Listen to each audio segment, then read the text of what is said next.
Controversial influencer and mogul Andrew Tate was recently interviewed by BBC's Lucy Williamson over some of the allegations he is currently facing, some of which could get him in prison. The interview in question took place in Romania, where Mr. Tate is currently under house arrest after being released from custody by Romanian authorities.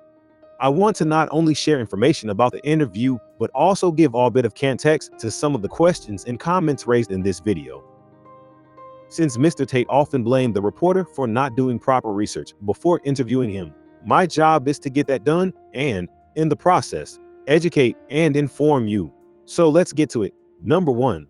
The question about manipulating women emotionally to work in the sex business. You have admitted using emotional manipulation to get women to work in the webcam industry for you. This question stems from a particular video doing rounds on social media where Mr. Tate appears to talk about the webcam business and how lucrative it is. You're always working. Why don't you work for me so we spend more time together?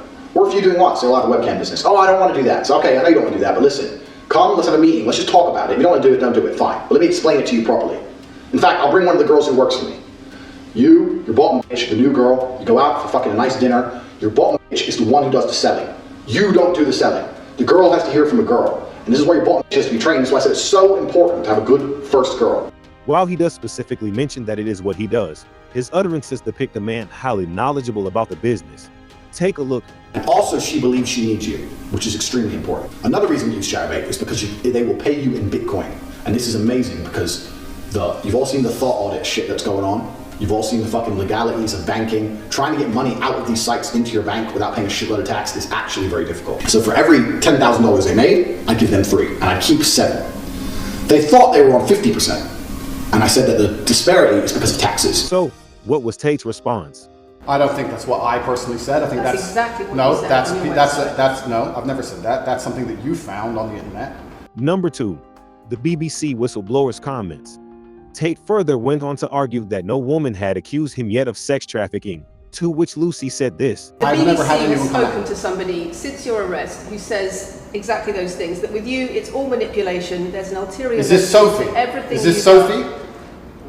Oh, it's Sophie, the fake name, no face, the story that was invented. Wanting to please him and wanting him to be happy, that I was just kind of, yeah, okay, do whatever you want. In February this year, the BBC interviewed a woman called Sophie, who identified as Tate's ex-girlfriend. Here are her claims. He made me feel very comfortable. And obviously, in hindsight, I know, yeah, that's his character. It's part of the manipulation. That's what he does.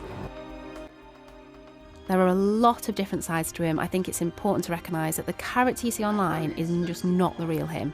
He's very manipulative. He totally lacks any kind of empathy. Everything he does, it's calculated. The real Andrew is very quiet, very moody, very, very dark, heavy. He's not jovial and light-hearted and funny. So, what was Tate's response to this? Has she accused me of a crime, this imaginary Sophie? She's making the point that there is Has she accused me of a crime? Emotional or psychological manipulation. I've asked you a question, and I'm telling you now. This Sophie, which the BBC has invented, which there's no face of, nobody knows who she is. The BBC did not invent. Of course not. And because you never invent anything. And she's not filed criminal charges against me.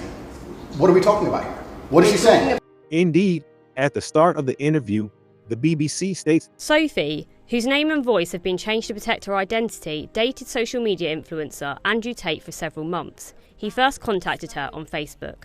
While the protection of whistleblowers is essential to avoid victimization, the real question rests on one crucial factor. This person, if they exist, has not filed criminal charges against me. Number 3, Andrew Tate's perception of gender relations. Let me ask another question. Sure. You have said that a woman's intimate parts belong to her male partner, and if she goes on OnlyFans, he is entitled to a cut of her income. Here, you see reference to an episode of Grilling, a show by Stan TV. In this particular episode, Grilling featured Andrew Tate and actress Kian Reynolds, who engage in conversations about a number of factors like what makes an ideal man or woman and matters around fidelity. The part referenced by Lucy comes in when Kian asks the following question. Just imagine in these scenarios we are together. Okay. What would you do if I wanted to start an OnlyFans? Tate, in his usual persona, answers the following. Listen carefully, because this is where the controversy comes in. I don't think there's anything intrinsically wrong with women doing OnlyFans, as long as I had influence and control over it.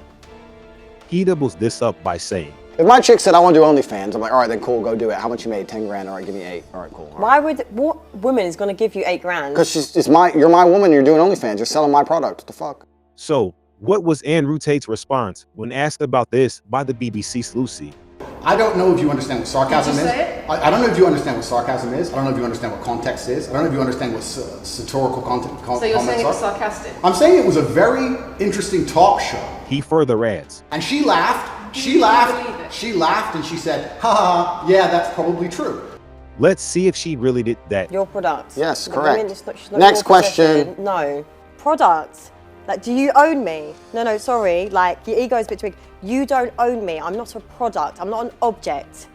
Okay, Mr. Tate? As the interview ensues, the reporter repeats some of the questions, making the BBC appear as though they are on a witch hunt. Later, she asks about Mr. Tate's charity work and whether it is meant to clean up his no-soiled image. In usual Tate fashion, he responds with a big no. The interview culminates in a disagreement after the following happens. Do you really believe you're the most influential man on the face of the planet? I'm the most Googled person on the planet. Do you believe you're the most influential man on the face of the planet? I'm the most Googled man on the planet. I think we're done. So now that you have a summary and context to the entire interview, what is your opinion about the whole saga surrounding Mr. Tate? Let us know in the comment section. Also, don't forget to like and subscribe for more like this.